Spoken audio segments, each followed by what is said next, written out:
اسلام نے ہماری بنیاد کس بات پر رکھی ہے، ہمارا براٹ اپ کس بات پر کیا ہے؟ ہم نے علم سیکھنے کی ابتدا کی، سب سے پہلی لائن بسم اللہ کے بعد ہمیں کیا ملی؟ کتاب الطہارہ۔ بندے پاکیزہ جب تو نہیں ہے تو کیا تو بندہ ہے؟ ایمان کہاں سے آئے گا جب تیرے اندر پاکیزگی نہیں آئے گی؟ نماز کیسے تم پڑھ سکو گے جب پاکیزگی نہیں ہو؟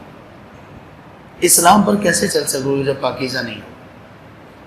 اسلام نے ہر جگہ پر، ہر موقع پر پاکیزگی کو بنیاد بنایا ہے۔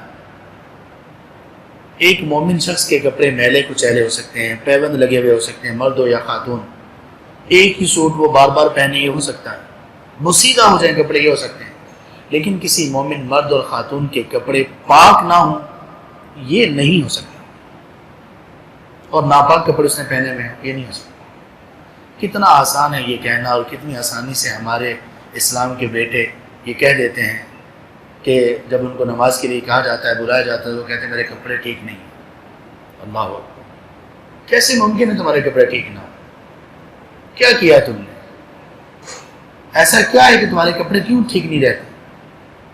پاکیزگی تو بنیاد ہے۔ اب اس کے مقابلے میں دیکھیے، اب آپ کو باتیں سمجھ آئیں گی کہ لوگوں نے ہمارے دین کو کس ڈیپتھ کے ساتھ، کس گہرائی کے ساتھ اسٹڈی کیا اور پھر اس پر حملے کیے۔ ہماری ابتدا اور بنیاد رکھی گئی الطہارہ پر،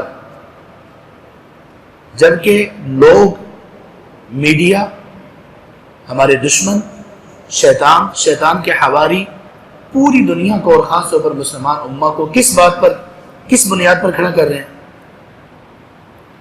پلیدگی، نجاست۔